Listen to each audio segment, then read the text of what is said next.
Hello guys, welcome back in biology classes with Maurya sir. Students, आज आपके सामने मैं लिम्फेटिक सिस्टम के बारे में बताने जा रहा हूँ।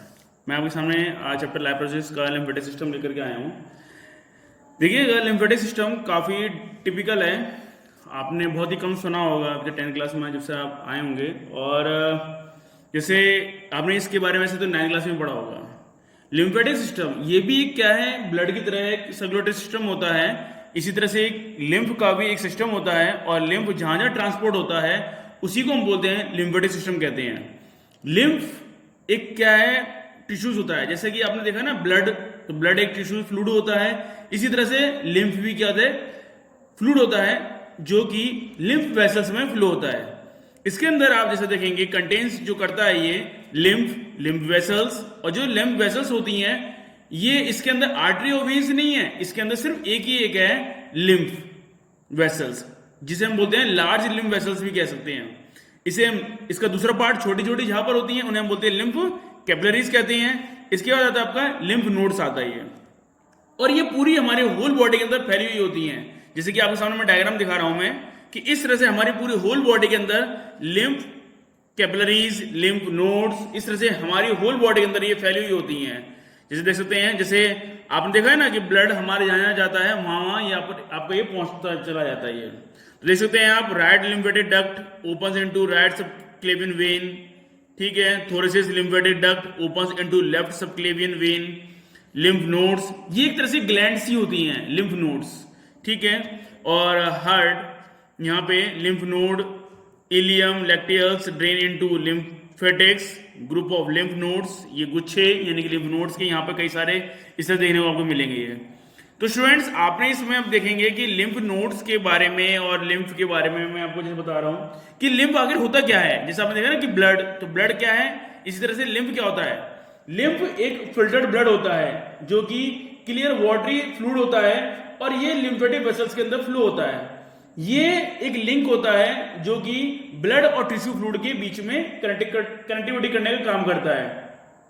ये जब ब्लड हमारे बॉडी के अंदर फ्लो होता है कैपिलरीज से, तो ये आर्टेरियल एंड जो होती हैं और वीनस एंड होती हैं, दो तरह की एंड्स होती हैं, arterial end, arterial end venous end. तो ये आर्टेरियल जो एंड से वीनस एंड तक ये फ्लूइड को लेकर के आती है। इसमें एक तरह से ये प्लाज्मा फिल्टर से ही होता है, मतलब प्लाज्मा की तरह एक तरह से ही होता है, वाटरी सब्सटेंसेस है, तो ये प्लाज्मा फिल्टर आउट और ये फ्लो करता है हमारे थिन वॉल्ड कैपिलरीज के अंदर। और कहां से, आर्टेरियल एंड से। आर्टेरियल एंड जानते हैं ना, जैसे कि आपने देखा कि ये जो हमारे होल बॉडी के अंदर जो आर्टरी होती है ब्लड को कैरी करने का काम करती है, तो ये क्या होता है कि लिम्फ जो होता है कि हमारी जो होल बॉडी के अंदर जो ब्लड फ्लो हो रहा होता है उसको सफा करने का काम, और इसको भी ये साफ करने का काम करता है। जैसे कि हमारी बॉडी की गंदगी को बस ये इकट्ठा करता रहता है और ये निकालता रहता है, और गंदगी निकालता है एक्सक्रीटरी सिस्टम के थ्रू। तो जिससे क्या है कि हमारे ब्लड के अंदर जितनी अगर सफाई रहेगी उतना ही ज्यादा क्या होगा कि हमारी बॉडी में से नहीं क्या है, गंदगी बाहर निकल जाएगी, और उस तरह से हमारी बॉडी में से इम्यून सिस्टम हमारी बॉडी का बहुत ही ज्यादा स्ट्रांग होगा, ठीक है स्टूडेंट्स।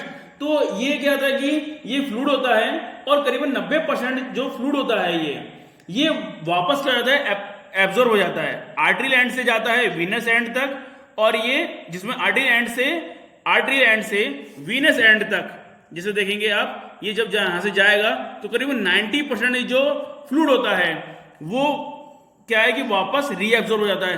बस 10% ही फ्लूइड यानी कि बाहर निकल के जा पाता है, और इसी को हम बोलते हैं, और ये जो निकल के जा पाता है ये लिम्फेटिक कैपिलरीज के थ्रू निकल के जाता है, ठीक है। और ये जो फ्लूइड होता है लिम्फेटिक कैपिलरीज के अंदर जो फ्लू होता है, इसी को ही हम बोलते हैं लिम्फ कहते हैं, ठीक है। और ये सारा जो लिम्फ होता है ये कलेक्टेड हो जाता है, कलेक्टेड करता है लिम्फ वेसल्स में, और वापस क्या करता है, ये पोर्ड बैक यानी कि उड़ेल देता है, उसी के अंदर गंदगी डाल देता है, किस वापस ब्लड में और वेना कावा के थ्रू, यानी कि क्या है वापस फिर दोबारा से हमारे हार्ट में भी ये पहुंच जाता है। तो इस तरह से नहीं किया होता ये। तो देखेंगे कि होल बॉडी के अंदर जैसे ये देख रहे हैं आपकी लिम्फ है, तो ये लिम्फ जहां जहां आपके यानी कि क्या होता है कि ये होल बॉडी के अंदर, हमारी पूरी होल बॉडी के अंदर जहां पर आपके जो ब्लड वेसल्स घूम रही होंगी ना, उन्हीं के साथ साथ लपेट करके आपकी ये लिम्फ वेसल्स भी मिल रही होंगी।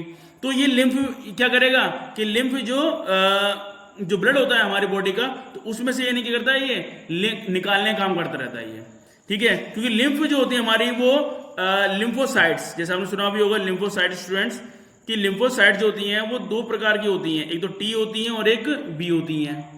एक टी लिम्फोसाइट जिसे बोलते हैं थाइमस लिम्फोसाइट्स भी कहती हैं, और B4 होता है बी लिम्फोसाइट, मतलब कि बोन मैरो लिम्फोसाइट्स भी कहती हैं, ठीक है।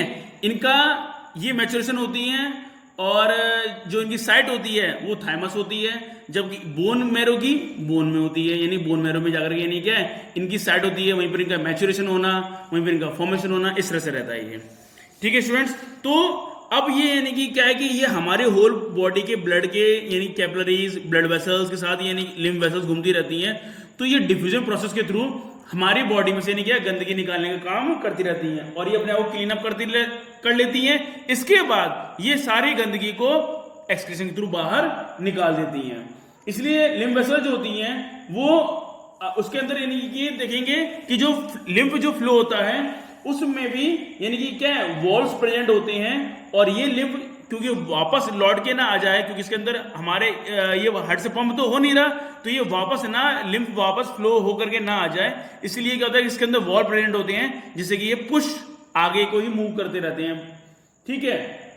इसके अलावा नोड्स देखेंगे, ये नोड्स जो होते हैं जिसके बारे में मैंने अभी आपको बताया कि थाइमस और एक आपका थाइमस और एक स्प्लीन होता है। थाइमस यानी कि टील आपका लिम्फोसाइट से मिलकर के बना है, जबकि स्प्लीन जो होता है ये आपके लिम्फेटिक ऑर्गन्स होता है। लिम्फेटिक ऑर्गन्स आपके थाइमस भी हैं और स्प्लीन भी है, बट आपकी ये इन दोनों का फंक्शन यही होता है कि दोनों को फिल्ट्रेशन करने का काम भी करती रहती है, ठीक है स्टूडेंट्स। तो देखेंगे कुछ और मैं आपको डिटेल में बताना चाहूंगा कि जैसे कि लिम्फ जो होता है, जैसे कि ये देखेंगे कि लिम्फेटिक वेसल्स, जैसे ये आपकी लिम्फेटिक वेसल्स हैं, some tissues fluid enters lymphatic vessels में, कुछ यानी कि टिश्यूज होते हैं वो लिम्फेटिक वेसल्स यानी कि देखेंगे आप लिम्फेटिक वेसल्स में ये पहुंच गया है, और ये आपका क्या है, ये आपका टिश्यू सेल्स हैं ये, ठीक है। ये तो ये टिश्यू फ्लूइड है, यहाँ ये आपको दे रखा है यहाँ पे ये। अब यहाँ पर और ये क्या आपका ब्लड है, तो ये टिश्यू आपका लिम्फ, ये बीच में भरा हुआ आपका यहाँ पर टिश्यू फ्लूइड, और यहाँ पर क्या है आपका ये ब्लड, और इधर क्या है ये आपका लिम्फ वेसल्स है। अब ये क्या होगा, जितना भी सारा जो ग्लूकोज है ऑक्सीजन है ये सब क्या कर रहा है, यहाँ से ये ऑब्जर्व कर ले रहा है, और यहाँ पर ये क्या आ रहा है, दे रहे हैं आप कि CO2 आपको ये नहीं देखने को मिल रहा है ये, ठीक है, ये CO2 डाल दिया है। अब ये fluid filtered out of capillary, जैसे ही आपको क्या हो जाएगा फिल्टर्ड हो जाएगा, और नाइट्रोजन वेस्ट यानी इसके अंदर अभी है, ये एरो आपको ये इंडिकेट कर रहा है कि इसके अंदर नाइट्रोजन वेस्ट इसके अंदर अभी प्रेजेंट है। तो nitrogen waste tissue fluid enters capillaries, तो ये सारा का सारा जितना भी जो वेस्ट वगैरह है वो सब यानी कि क्या करेगा, फिर यहां से यानी कि निकालने के बाद अब ये सब क्या करेगा, इसको लेके निकाल लेगा किसके थ्रू, एक्सक्रीशन के थ्रू, और ये सारा के सारा जितना भी जो था वो सब यानी कि यहां से निकल गया और फ्लूइड के थ्रू, और ये सारी जो प्रोसेस होती है इसमें उसी को हम बोलते हैं डिफ्यूजन कहते हैं। तो जितना जो फ्लूइड होता है ये फिल्टर्ड हो जाता है पूरी होल बॉडी में से, और ये होता किस तरह से कि जैसे आपने देखा ना कि ये ब्लड वेसल्स हैं, ये फ्लूइड है, और इस तरह से नहीं क्या ये आपकी लिम्फ वेसल्स हैं। तो ये डिवीजन प्रोसेस के थ्रू यानी क्या है सारा का सारा यानी कि निकाल लिया जाएगा, और इस तरह से यानी कि हमारी बॉडी इम्यून सिस्टम यानी क्या है स्ट्रांग बना रहता है, ठीक है स्टूडेंट्स। तो इस तरह से यानी कि ये हमारी यानी कि बॉडी के अंदर एक इम्यून सिस्टम को इंक्रीज करने का काम करती रहती हैं, और जो कि हमारे किस में आता है, WBC के अंदर आता है। लिम्फोसाइट्स के बारे में आप जो पढ़ते हैं वो WBC के अंदर पढ़ते हैं, white blood corpuscles, white blood cells. इसमें आपने जैसे देखा भी होगा कि लिम्फोसाइट्स के बारे में मोनोसाइट्स, लिम्फोसाइट्स, ठीक है। तो ये आपका जिसे मैंने आपको बताया भी था ब्लड के अंदर ग्रेनुलर और अग्रेनुलर, तो उसमें आपको ग्रेनुलर में ही आपका इसके बारे में पढ़ेंगे आप ये, ठीक है। तो इसके कुछ फंक्शंस भी दे रखे हैं जो आप है ना में मेरी वीडियोस को पॉज करके आप इसको नोट्स भी बना करके इसको नोट कर सकते हैं। तो जैसे देख सकते हैं आप, lymph helps in the distribution of nutrients and oxygen to tissue cells. Lymph क्या करता है, हेल्प करता है डिस्ट्रीब्यूशन करने में न्यूट्रिएंट्स को और ऑक्सीजन को यानी कि टिश्यू सेल्स को, जैसे कि आपने यहाँ पर देख रहे हैं आप, ठीक है। ये हेल्प करता है नाइट्रोजन वेस्ट को निकालने में भी और कार्बन डाइऑक्साइड को भी, ठीक है, टिश्यू सेल से, और पास करता है कहां पर, ब्लड के अंदर। फिर ये ब्लड किडनी के थ्रू जब फिल्टर्ड होगा तो उसमें से यानी क्या कर देगा, वहां पर सारी गंदगी को ये डाल देगा। ठीक है, इसके बाद देखेंगे lymph absorbs fatty acids and glycerol in the villi of intestine. Lymph क्या करता है, ये सब एब्जॉर्ब कर लेता है फैटी एसिड को, ग्लिसरॉल को, विलाई, और स्मॉल इंटेस्टाइन में आपके विलाई प्रेजेंट होते हैं, तो वहां से यानी क्या करता है, ये सबको, ये फैटी एसिड वगैरह को भी एब्जॉर्ब कर लेता है ये। इसके अलावा लिम्फोसाइट्स क्या करता है, डिस्ट्रॉय करता है हार्मफुल पैथोजेंस को, मतलब जो फॉरेन पार्टिकल होते हैं जैसे बैक्टीरिया है, वायरस है, इन सबको क्या करता है ये हार्मफुल जितने सारे पैथोजेंस वगैरह होते हैं उन सबको भी क्या करता है ये खत्म करने का काम करता है। ये साथ साथ में कंट्रोल भी करता है कंसंट्रेशन ऑफ प्रोटीन के कंसंट्रेशन को भी कंट्रोल करने का काम करता है हमारे टिश्यू फ्लूइड के अंदर। और ये क्या करता है, कैरीज करता है लिम्फोसाइट्स को भी, एंटीबॉडीज को भी, कहां से, लिम्फ नोड से, कहां के लिए, ब्लड के लिए। ठीक है, तो ये इस तरह से यानी कि इसके फंक्शंस हैं ये स्टूडेंट्स, और जो कि अपने आप में काफी इंपॉर्टेंट है, और जो कि ठीक है, तो इसलिए आप इसको ढंग से इसकी स्टडी करिए। Good luck.